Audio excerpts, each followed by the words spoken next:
one more tutorial, a general overview again of another multi-band radio, this time the Unity XG-100 Mobile. So what we have here are two control heads of the Unity XG-100 Mobile. They're exactly the same radio, just two different styles of control head. I'm going to talk primarily about the control head that I recommend the most, which is the CH721 control head. The touchscreen CH100 color control head is nice, but not quite as reactive and as reliable as the 721. The 721 is much more easy to use, much faster to navigate through channels with. So we have the Unity XG100 Mobile with the CH721 control head. This is a multi-band radio that covers 136 to 174 megahertz in VHF, 378 to 520 megahertz in UHF, 7 and 800 megahertz, and that would be all of the bands. It can do anything in those bands with regards to conventional operation, whether that is analog or P25 unencrypted digital voice, or P25 encrypted digital voice using AES 256, DES encryption, or even Motorola's ADP encryption known as ARC4. In addition to all of those forms of voice, it can also do P25 trunking in phase 1 and phase 2.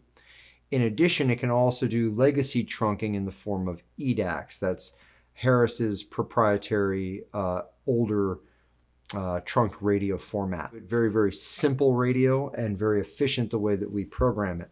You have a power and volume knob on the top left with the yellow indication telling you where you're turning the volume. And of course, all the way down is muted. And then even further down, you would turn the radio off. So we have the volume.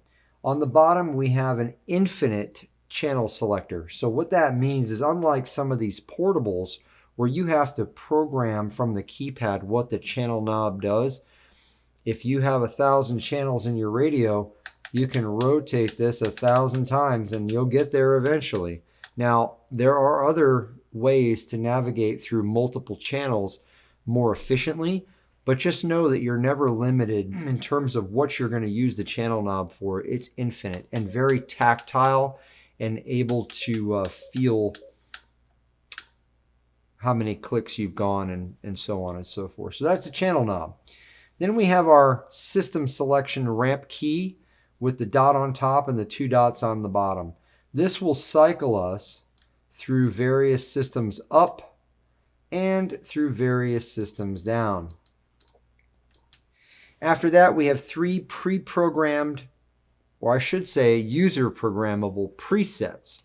So if I wanted to go to a shortcut of whatever my most common channel is that I'd want to monitor, I can hit this preset and it takes me right there. Again, very easy way to navigate through a very large collection of various systems, talk groups, and channels. I can change this on the fly by holding it in. Not anything unlike what you do with your vehicle's stereo. You have these programmable presets. In addition to 3 programmable presets on A, B, and C, you also have 3, 6, and 9 keys. I have programmed them to be shortcuts that are not programmable. So these are shortcuts I would give you based on what you use most in your area and shortcuts through your most used systems.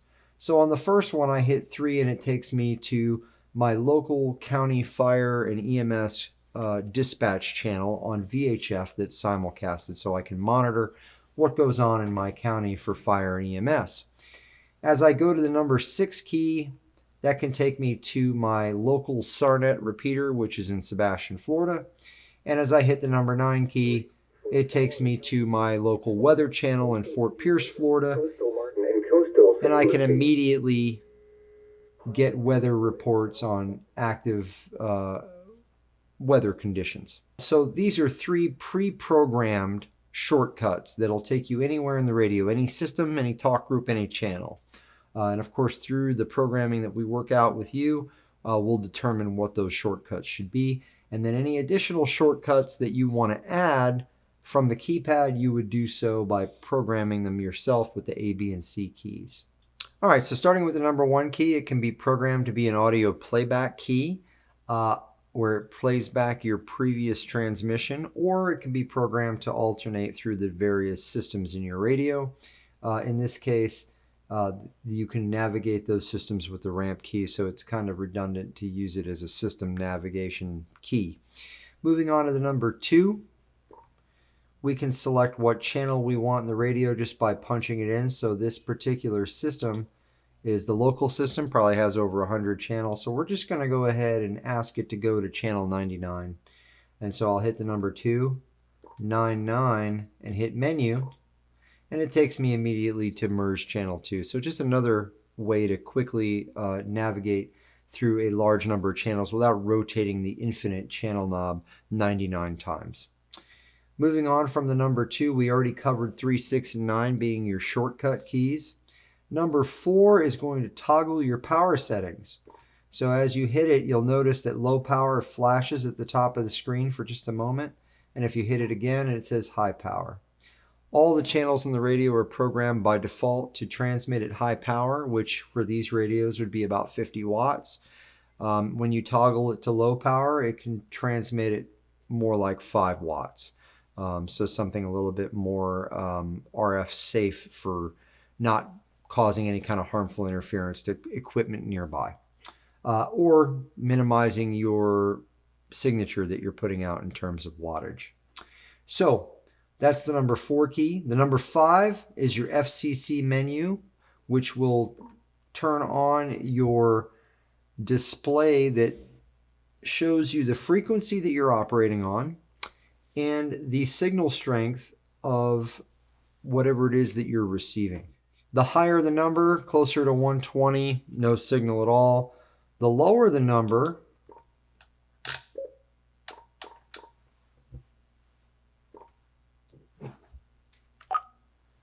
the lower the number, 41 in this case, is the strongest signal that you can hope to achieve. So the scale there is somewhere between 41 and 120, 41 being right next to the radio and 120 being no signal at all. After the number 5 key, again, we covered 3, 6, and 9. We'll go to the 7 key, and that is going to pop up your channel guard menu or your CTCSS tone menu. This will allow you to edit from the keypad and give a different tone that was otherwise programmed than the original programming. So we can change this to any configuration we want with some more common CTCSS tones, and the channel name will change to whatever it is that I edited. In this case, it was Transmit Channel Guard 136.5, and I programmed it for no tone at all for receive. In order to put that back, I'll just hit the 7 key again, and I will go through the menu 1 through 17 or so until it says, actually it's 18, it says personality tone. I'll hit the menu, and I'm right back to the way it was programmed originally. So that's only a momentary change. You can make it permanent and let it sit there, but if you ever want to put it back to the default programming, very easy to do by hitting personality tone. Moving on from there, we have something that's rather unique. We have the ability to edit the frequency and all the information about the channel from the keypad. And so if we want to edit characteristics of this channel, I hit the number 8, and you can see that the transmit frequency is 156.8, and the transmit channel guard is none, no tone. Receive frequency is the same. Channel guard, none. Analog, voice, the unit ID, the network access code if we were using P25 for transmit and receive. The talk group ID that we're trying to communicate with if it were P25. And the squelch mode if it were P25. We can alter any of these characteristics of the channel and change it from Marine 16 as it is right now to, let's just call it 500 megahertz. transmit channel guard. Let's make it a digital channel guard tone of #023. And now we have a digital channel guard, or DCS tone, that we're going to use. And I'm going to continue to change the rest of the characteristics of the channel. We'll make the receive frequency 510 megahertz. And we'll make that tone also 023 digital. And now we have an analog channel that we've altered, and we can go ahead and change it in the radio. So now it's no longer Marine 16, it is now a custom channel. Now, with these XG-100 mobiles, you can do this to only one channel at a time. You can't edit more than one channel, just one. But if you need to edit a channel, we have some custom channels pre-programmed in the radio, labeled FPP VFO, front panel programmable variable frequency oscillator.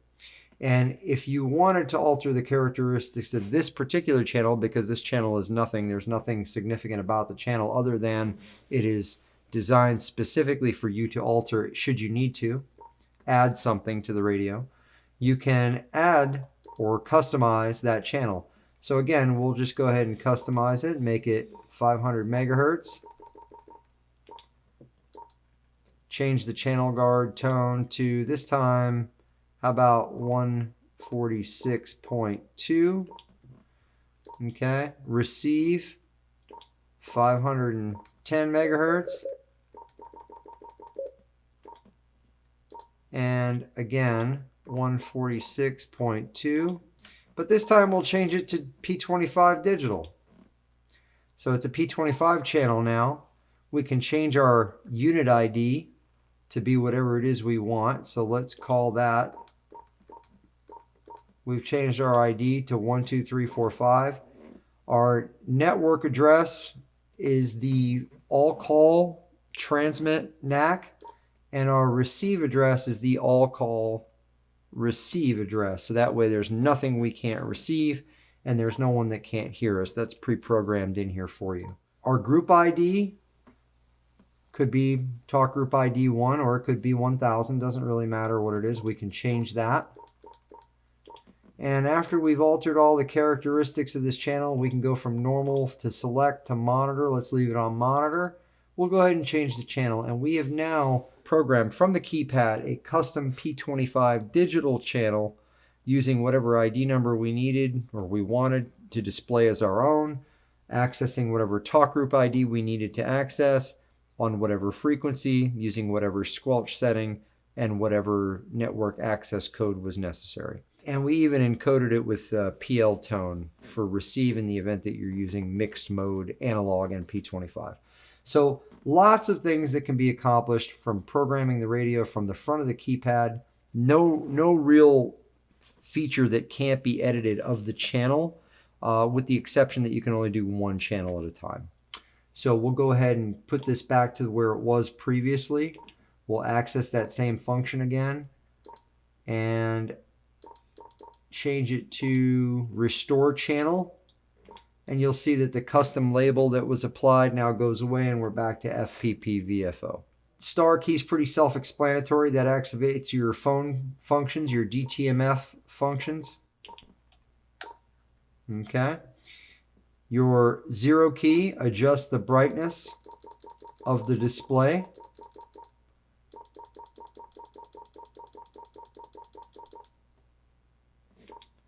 And your individual button cycles you through, when you're on a P25 channel, cycles you through your various units that you could make individual calls with. I could call any one of these radios individually, and I'll do so now. 1, 2, 3, 4, 5. And you can see that we are communicating individually now with Echo 21. And this is a private unit-to-unit call that nobody else can monitor until we exit the individual call. And once we exit the individual call, we can go back to group communication. But When the group is talking, even if we're in an individual call, we'll still hear them. They just won't hear us. So that's the individual call function. The ramp key on the right side of the radio here is going to program your various priorities and scan list members. So in the event that I want channel 1 clear on the scan list, you'll see that it is with 3 dashes on the bottom of the screen, just like the XG-25s or most other radios from Harris. But if I want to change that priority to priority 2 channel, I just go up 2, and now you'll see it's priority 2. I can go up 1 more and make it priority 1, or I can remove it from the scan list completely, and now if I'm scanning, I won't hear any traffic on there at all. Adding it back to the scan list is simple. I just go up until I see an S or 3 dashes on the screen, and now I know the channel is now on the scan list. And if I hit the scan button, I'll see the rotating arrow, and it will scan anything that is on the scan list, of course taking into account priority for any priority 1 or priority 2 channel that is programmed on the scan list. There can only be, of course, 1 priority 1 channel and 1 priority 2 channel, but it will absolutely pick those up as you are scanning over any other channel that just happens to be on the scan list because it has priority. One more use of this key I'll show you is as you're scanning, if you want to perform a nuisance delete and remove a channel from the scan list temporarily, I can tap that down a couple times, and now we're never going to hear Fort Pierce Towboat US anymore while the radio's on this power cycle. Conversely, if you want to go to a channel that you hear traffic on and you want to communicate with that channel, instead of going down, you would go up a few times, and it will jump you to that channel, and I'll show you that here as we key up the mic. And we're on 2 secure, and I'm going to go up a few times and toggle scan off, and now we have jumped to 2 secure because there was some traffic there that we wanted to communicate with. So that is the function of the ramp key. Moving on from there, we have a few other buttons on the side of the radio. We have the option key. Hitting the option key is going to toggle Talkaround on and off, and as we've discussed in other videos, when you're on a repeater, you'll hear a certain tone when you activate that repeater. That certain tone is a short beep. When you hit Talkaround, you're no longer transmitting on a different frequency than you're receiving. You're no longer talking into the input of the repeater, so the repeater will not work. You are talking around the repeater, and you'll hear a different tone indicating that you are now transmitting on the same frequency you receive on and not talking into the repeater. It'll be a double tone, just like that. You'll also hear that double tone on channels that are not programmed to be repeaters, that were already programmed to transmit and receive on the same frequency. You'll also hear that double tone letting you know that you're transmitting in simplex and that you're transmitting and receiving on the same frequency, which is what simplex is. Hitting the Talkaround button on a non-repeater channel doesn't change any of the characteristics of that channel at all. Makes no difference whatsoever. I would leave it off. Moving on from there, we've got some menu options. We've got the home button. We can activate that, and it'll take us to our home channel, which in this case is U2 secure. If we were on a different channel, it would just jump us there. From there, we can activate the revision menu, which gives us information about the radio. And that tells us the radio's unit ID, the name of the radio or the name of the unit, the personality version it was programmed with, some firmware information. The real important thing to remember is with the revision menu, you might want to use it to know your radio's ID number for individual call purposes, or you might want to know what your alphanumeric label is. In this case, it's command. In the portable's case, this is Echo 21, which is actually unit ID 4321. So that's the use of the revision menu, just like the XG-25 portable. From there, we can go to features, which again will tell you the serial number of the radio, and will also tell you all the feature and options that have been enabled in the radio, which are important if you're buying or selling a radio so you know what the radio can do. Moving on from features, we have the program function. If you're not programming the radio, don't activate this. This will put the radio into program mode, which you won't need to do. In addition to program, Keyload Mode, which again, unless you're keyloading the radio with encryption keys, you won't need to use that either.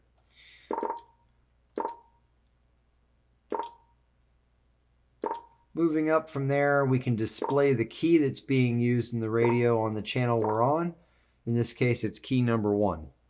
So that lets you know the key number. Moving up from there, we can adjust the squelch setting.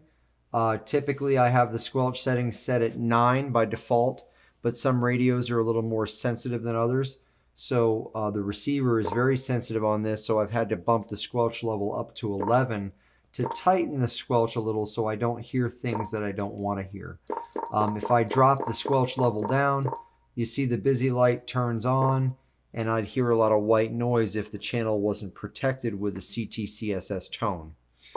So I'm going to put it to a point where it no longer receives any interference, which is why I have it at 11, and the highest it'll go is 16.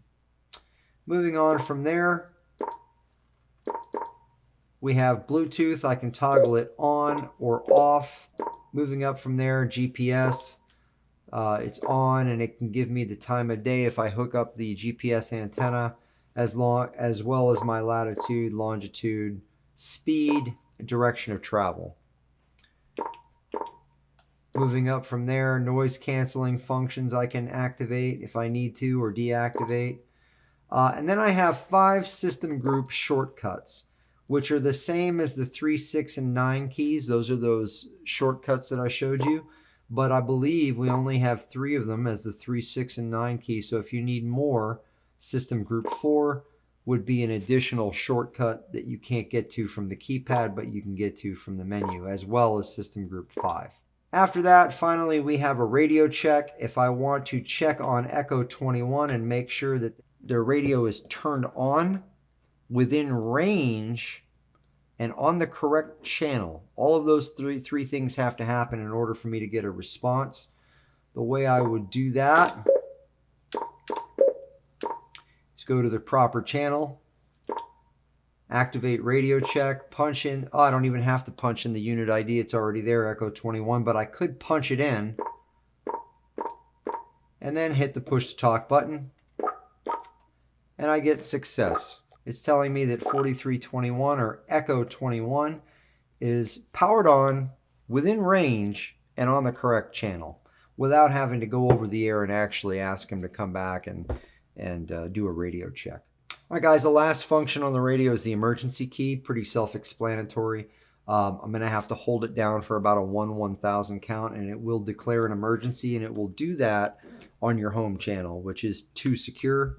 So as I hold it down, you can see that it automatically activates the microphone without me pushing a button. So it opens the microphone, sends out an alarm, and lets everyone know who it is that's declaring that emergency. So right now we're receiving an emergency from the command radio, and at an interval that we have programmed, every so often, maybe every 5 seconds, every 10 seconds, it will open the microphone and transmit that emergency without having to touch the radio at all. So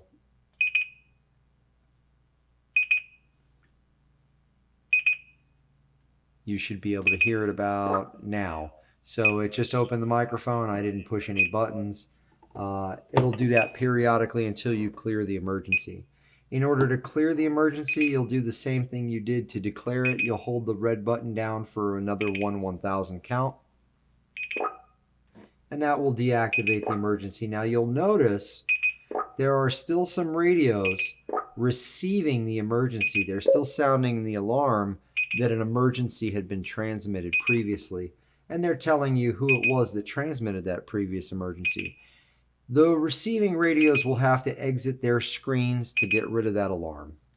Guys, one more feature about these radios that's really unique, something that's a capability that you get with a multiband radio that you really don't get with single band radios, and that is the ability to utilize them as a repeater.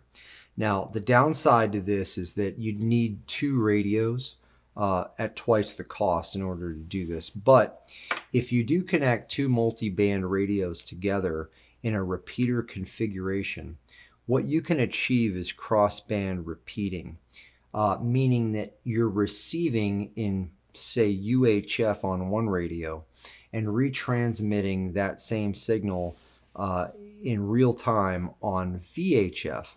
And a multi-band portable such as the Unity XG-100 portable can absolutely transmit and receive on VHF or UHF, or vice versa.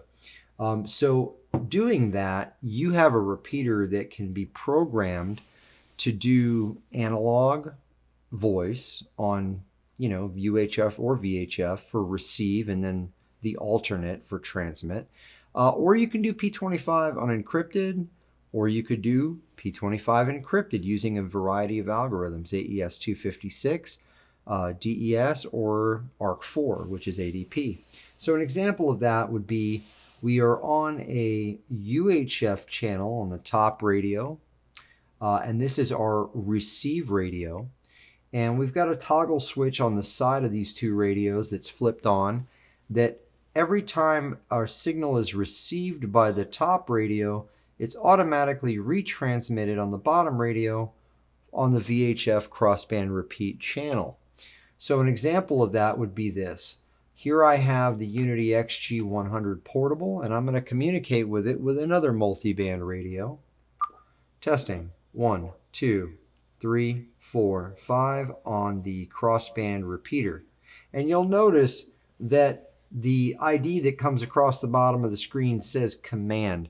That's because it's receiving the caller ID from the radio that's transmitting the signal, not from this other portable. Now, he can reply. Testing. 1, 2, 3, 4, 5. And the other multiband radio will receive that transmission. And instead of using this configuration of two multiband mobiles as a base station, I've used them now as a repeater, which means I don't have to be sitting at this desk in order to get the benefit of the height of the antenna, and I can use them in a radius around the location where the repeater is located. If the range of the repeater is, say, 5 miles north, then it would also be 5 miles south. So I'm getting that full benefit of not having to be manning the base station and being limited to only one direction in terms of my range. I have two directions now. I could be on opposite sides of the repeater in different cardinal directions, equaling a total of 10 miles. So again, quick demonstration of Talkaround.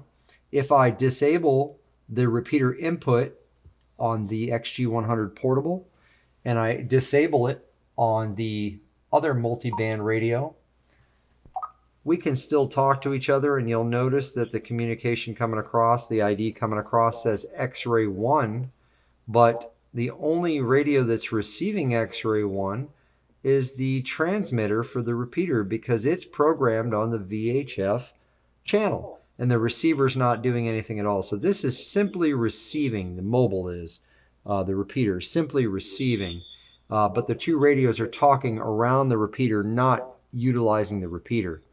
When we disable Talkaround and now we are talking through the repeater, you'll notice that the top radio receives and immediately retransmits, and you'll see that little transmit icon light up. Testing. 1, 2. Testing. 1, 2, 3. So quick little demonstration of using crossband repeat in any format, analog, P25 or P25 encrypted, using two multi-band mobiles tied together with a toggle switch to activate repeater function. I believe that concludes all of the features and functions of the Unity XG-100 mobile. To date, it is the most capable radio I have ever seen.